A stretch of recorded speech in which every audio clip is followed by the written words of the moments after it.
These are the strut tower mounts. I just made plates, bolted them to the front of the car, one on each side, and welded a bar across to show my gap across. Then I took the engine mount that was in the front, bolted it, made sure it was centered to make sure everything was gapped just right. And then this would be the trans mount on the other side.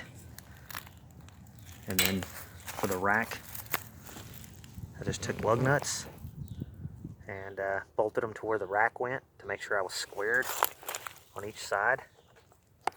And then for the front engine mount,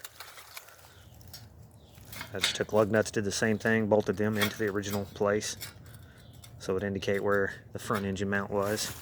And then to make sure I had proper engine clearance from where I put my frame rail in the rear, I just took this piece of bar and welded it, put it up against the frame to indicate gap distance to the side, so my tire clearance would happen too for whenever I build the actual rear of the car.